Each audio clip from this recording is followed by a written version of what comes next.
आजकल भारत के higher education system में दो बड़े और विवादास्पद सुधारों की बात हो रही है। और ये बदलाव इतने बड़े हैं कि पूरे देश में इन पर बहस छिड़ गई है। तो सवाल ये है कि ये जो हो रहा है, ये प्रोग्रेस है या कोई नया संकट खड़ा होने वाला है। चलिए इसी को थोड़ा गहराई से समझते हैं। और इस पूरी बहस के सेंटर में कौन है? यूनिवर्सिटी ग्रांट्स कमीशन, जिसे हम सब यूजीसी के नाम से जानते हैं। यही वो बॉडी है जो भारत में यूनिवर्सिटीज के स्टैंडर्ड्स को रेगुलेट करती है। और इसके जो हाल के कुछ फैसले हैं ना, वही इस पूरे विवाद की असली जड़ हैं। तो फिर सबसे बड़ा सवाल तो यही उठता है कि भाई यूजीसी के इन नए रूल्स में ऐसा क्या है जिसने स्टूडेंट्स, टीचर्स और यहां तक कि सोशल ऑर्गेनाइजेशंस के बीच इतना बड़ा बवाल खड़ा कर दिया है? आइए इसी सवाल का जवाब खोजने की कोशिश करते हैं। अच्छा, इन सुधारों को ठीक से समझने के लिए ना पहले ये जानना जरूरी है कि आखिर वो कौन सी प्रॉब्लम्स हैं जिन्हें ये सॉल्व करने का दावा कर रहे हैं। देखिए, भारत का जो हायर एजुकेशन सिस्टम है वो कुछ बहुत ही फंडामेंटल चैलेंजेस से जूझ रहा है। तो इसमें पहली चुनौती है स्टैंडर्डाइजेशन की कमी। मतलब देश भर में हजारों कॉलेज और यूनिवर्सिटीज हैं, लेकिन उनकी पढ़ाई की क्वालिटी और डिग्रियों के लेवल में कोई बराबरी नहीं है, कोई एक जैसा स्टैंडर्ड नहीं है। और दूसरी एक बहुत ही सीरियस प्रॉब्लम है, वो है कैंपस में होने वाला जाति के आधार पर भेदभाव। अब जरा इस आंकड़े पर गौर कीजिए, ये वाकई चौंकाने वाला है। यूजीसी का अपना डेटा ये कहता है कि पिछले सिर्फ 5 सालों में यूनिवर्सिटीज में जाति को लेकर भेदभाव की शिकायतें 118% बढ़ गई हैं। सोचिए, 118%। ये आंकड़ा खुद ही बता रहा है कि एंटी डिस्क्रिमिनेशन पॉलिसीज की कितनी ज्यादा और तुरंत जरूरत है। तो चलिए पहली प्रॉब्लम पर आते हैं, यानी स्टैंडर्डाइजेशन की कमी। इससे निपटने के लिए सरकार एक सॉल्यूशन लेकर आई है। इसका नाम है national higher education qualifications framework, या शॉर्ट में कहें तो NHEQF।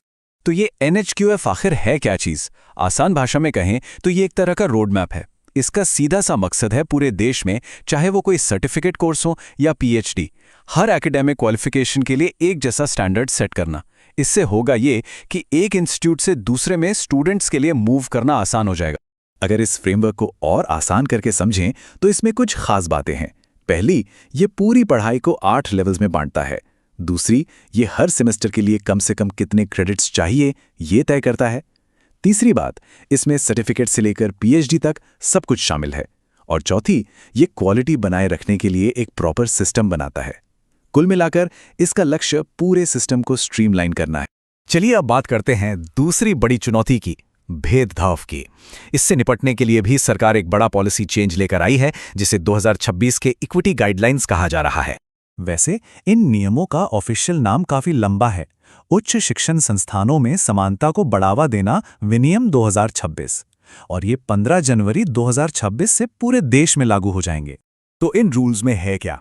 पहली बात, हर इंस्टीट्यूट को एक इक्वल अपॉर्चुनिटी सेंटर बनाना होगा। सबसे बड़ी बात यह है कि पहली बार SC, ST के साथ साथ OBC यानी अन्य पिछड़ा वर्ग को भी इसमें शामिल किया गया है। और तो और, अगर भेदभाव की कोई भी घटना होती है तो उसके लिए सीधे इंस्टीट्यूट के हेड को जिम्मेदार माना जाएगा। लेकिन यहीं से कहानी में एक ट्विस्ट आता है। इक्वालिटी लाने के मकसद से बनाए गए यही नियम अब खुद एक बड़े विवाद की वजह बन गए हैं, और इनका पूरे देश में जोरदार विरोध भी हो रहा है। तो आखिर ये पूरा विवाद है क्या? इसे ऐसे समझिए, एक तरफ सरकार का कहना है कि इसका मकसद मार्जिनलाइज्ड कम्युनिटी के स्टूडेंट्स के लिए एक सेफ माहौल बनाना है, लेकिन दूसरी तरफ जो लोग इसकी आलोचना कर रहे हैं उनका डर ये है कि नए नियमों में झूठी शिकायत करने पर सजा का कोई प्रोविजन नहीं है। उन्हें लगता है कि इससे कानून का गलत इस्तेमाल हो सकता है और जनरल कैटेगरी के स्टूडेंट्स और टीचर्स को बेवजह निशाना बनाया जा सकता है। जो ग्रुप्स इसका विरोध कर रहे हैं वो इसे सामान्य वर्ग विरोधी कानून कह रहे हैं। उनका आर्ग्यूमेंट ये है कि ये कानून एक तरफा है, इसमें जनरल कैटेगरी के स्टूडेंट्स या टीचर्स के लिए कोई सेफ्टी नहीं है अगर मान लीजिए कि वो किसी भेदभाव का शिकार हों या उन पर कोई झूठा आरोप लग जाए। और ये विवाद अब इतना बढ़ गया है कि मामला देश की सबसे बड़ी अदालत सुप्रीम कोर्ट तक जा पहुंचा है। सुप्रीम कोर्ट में एक पब्लिक इंटरेस्ट लिटिगेशन यानी PIL फाइल की गई है। इसमें इन नियमों के एक स्पेसिफिक पार्ट रूल 3C को चैलेंज किया गया है। याचिका भी कहा गया है कि ये नियम संविधान के आर्टिकल 14 जो कि राइट टू इक्वालिटी है और आर्टिकल 21 जो right to life and liberty है, दोनों का उल्लंघन करता है। तो देखिए, मामला सिर्फ इन इक्विटी रूल्स का नहीं है। जो दूसरा बड़ा सुधार था, यानी स्टैंडर्डाइजेशन के लिए बनाया गया NHQF फ्रेमवर्क, वो भी कई मुश्किलों से जूझ रहा है। ऐसा लग रहा है कि दोनों ही बड़े सुधारों का रास्ता काफी उबड़-खाबड़ है। NHEQF की राह भी आसान नहीं है।